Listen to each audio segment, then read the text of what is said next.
Sekarang dan kedepannya menggunakan data tunggal sosial ekonomi. Jadi seluruh data untuk bantuan dan sebagainya itu mengacu ke data tunggal sosial ekonomi nasional atau DTSN tersebut.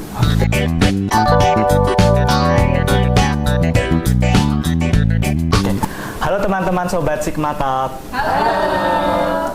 Oke, selamat datang kembali di podcast kita yang membahas mengenai isu menarik seputar data kebijakan publik dan bagaimana angka-angka ternyata punya cerita besar di baliknya. Nah, sekarang coba kita bayangkan sebentar, pernah nggak sih kalian itu mendengar cerita seperti ada orang yang sebenarnya mampu tapi justru menerima bantuan sosial sementara yang benar-benar membutuhkan malah tidak terdata begitu. Nah, fenomena seperti ini seringkali kita dengar di kalangan masyarakat. Nah, ternyata salah satu penyebabnya adalah data yang belum terintegrasi dengan baik antar lembaga-lembaga lainnya. Nah, karena itulah pemerintah menghadirkan sebuah inovasi penting bernama DTSN atau Data Tunggal Sosial Ekonomi Nasional. Sebuah sistem yang berupaya menyatukan berbagai data ekonomi agar kebijakan yang diambil benar-benar tepat sasaran dan optimal. Nah, di hari ini kita sangat beruntung karena sudah bersama narasumber yang sangat kompeten di bidang statistik sosial, yaitu dengan Bapak Tri Cahyo Widodo, statistik ahli muda dari BPS Kabupaten Kediri. Pak Cahyo, selamat datang di podcast kita dan bisa menyapa Sobat Sigma Talk.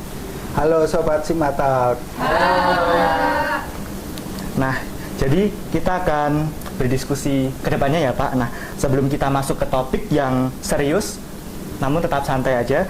Nah, saya ingin memulai dengan pertanyaan ringan dulu ya Pak. Nah, kalau mendengar kata mengenai data, itu seringkali banyak orang itu langsung membayangkan dengan hal-hal sesuatu yang rumit atau penuh angka. Benar begitu ya Pak?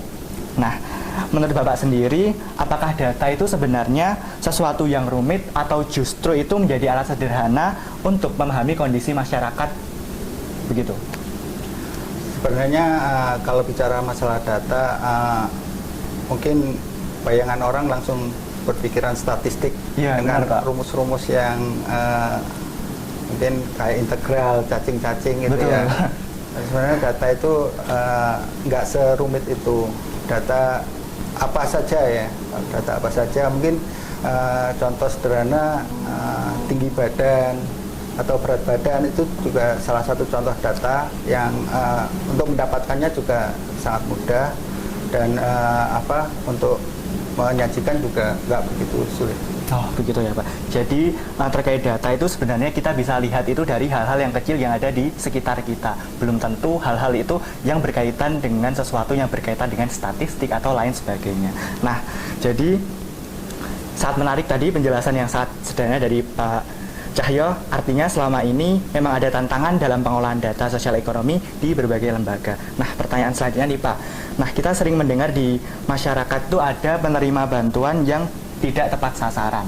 Nah, misalnya itu ada penerima ganda atau justru masyarakat yang layak tetapi mendapatkan bantuan. Nah, apakah permasalahan ini itu memang disebabkan oleh data yang belum terintegrasi di pusat data tunggal sosial ekonomi tersebut, dan bagaimana DTSN ini hadir untuk mengatasi hal tersebut Bapak mengenai salah atau kurangnya tepat sasaran gitu.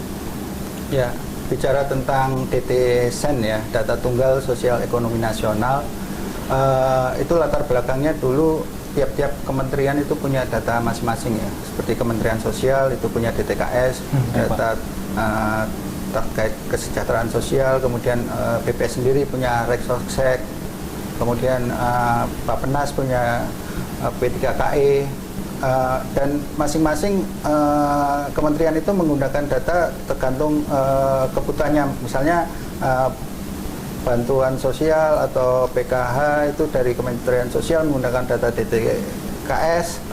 Jadi ketika BPS menggunakan data Reksosek itu ada yang keluarga hanya terdata di satu DTKS atau Reksosek atau dua-duanya terdata di situ. Jadi ketika penyaluran bantuan ada yang mungkin double atau mungkin salah satu yang nggak terima. Gitu. Jadi karena adanya perbedaan itu tadi ya Pak? Ya, Ya berangkat dari situ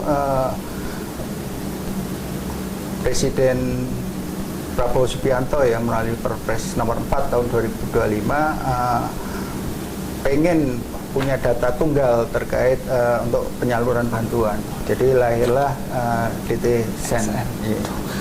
Jadi untuk yang sekarang digunakan itu DTSN atau data di masing-masing lembaga itu tetap digunakan, Pak, untuk hal di ini? Kalau sekarang dan kedepannya menggunakan data tunggal sosial ekonomi. Jadi seluruh data untuk bantuan dan sebagainya itu mengacu ke data tunggal sosial ekonomi nasional atau DTSN tersebut. Jadi sudah tidak menggunakan DTKS, tidak menggunakan Resosek, dan juga tidak menggunakan data P3KE. Oh, begitu. Baik, Pak. Nah, jadi ternyata itu satu data itu tadi itu menjadi dasar banyak kebijakan yang diambil oleh pemerintah. Nah, selanjutnya, Pak, kalau DTSN ini diterapkan secara optimal, seberapa besar dampaknya itu terhadap efektivitas program pemerintah seperti bantuan sosial, jaminan kesehatan, dan program pembangunan lainnya? Gitu.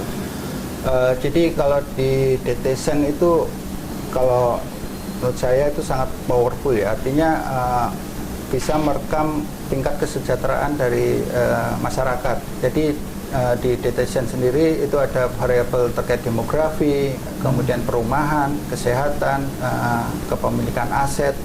Jadi dari DTSN itu bisa melihat gambaran tingkat kesejahteraan dari masyarakat. Oh, begitu. Nah, jadi terkait DTSN ini sangat membantu ya, Pak, tentunya untuk menjalankan program pemerintah di saat ini. Nah,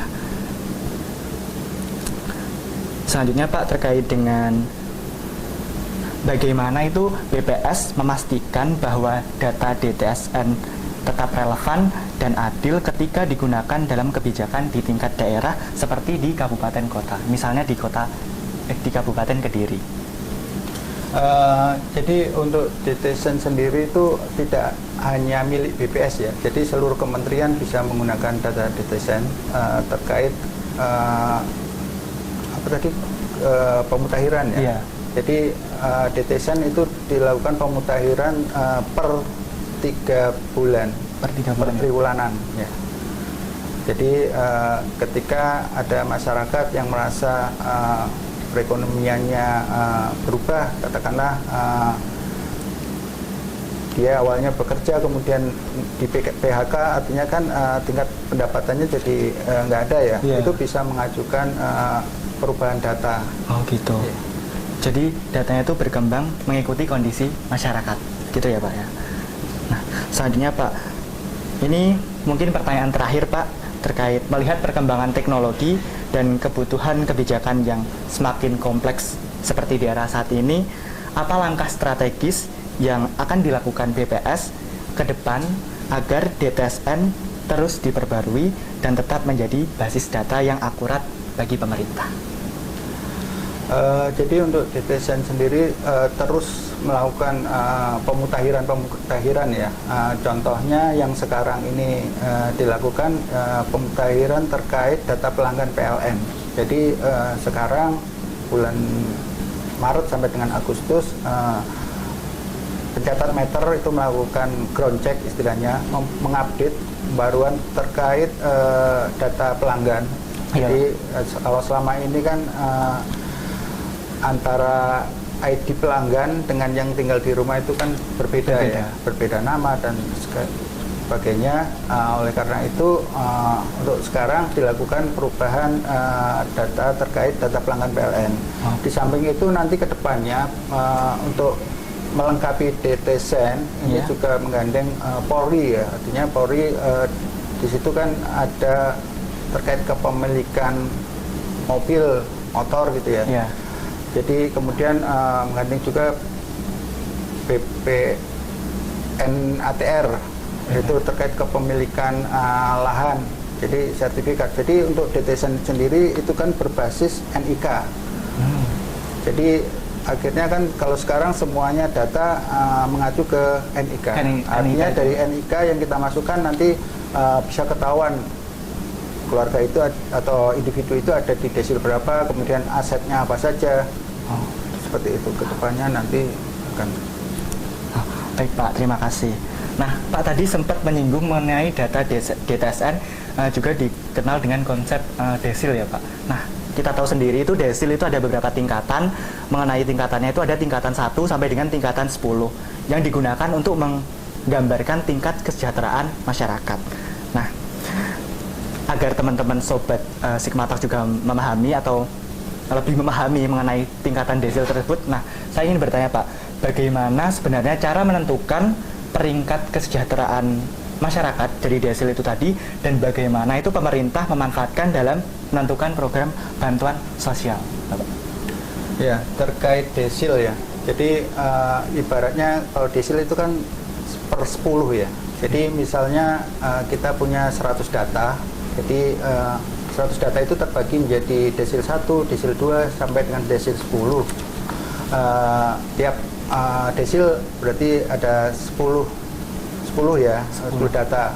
Kemudian kaitannya dengan DTSN, jadi di DTSN itu kan menggambarkan tingkat kesejahteraan dari masyarakat. Jadi variabel-variabel yang dikumpulkan dari data DTSN, baik variabel perumahan, kemudian kepemilikan aset, itu masing-masing punya bobot tersendiri. Kemudian kalau di BPS itu dilakukan pemodelan. Jadi pemodelan itu berbeda-beda ya tiap kabupaten kota dan juga provinsi karena punya karakteristik yang berbeda-beda ya. Yeah. Jadi mungkin desil 1 di Kediri bisa berbeda dengan desil 1 di Tulungagung atau di Blitar. Jadi setelah variabel-variabel itu dikumpulkan kemudian dilakukan pemodelan, di situ bisa di ranking ya, dari ranking bawah sampai dengan ranking atas. Jadi langsung dibagi 10, artinya yang 10 terbawah itu desil 1, kemudian desil 2, desil 3 dan seterusnya. Kemudian terkait untuk bantuan ya. Selama ini kan pemerintah karena mungkin keterbatasan anggaran, jadi yang menjadi sasaran yang mendapatkan bantuan itu yang berada di desil 1 sampai dengan desil 4. Oh, begitu. Kalau kemarin kan dari data DTSN 2025 yang kondisi terakhir, desil 1 sampai desil 4 itu ada sekitar 35 juta ya, 35 juta, dan di situ kan ada inclusion error, ada exclusion error. Nah, kemudian dilakukan pembersihan data itu ya, atau pemutakhiran.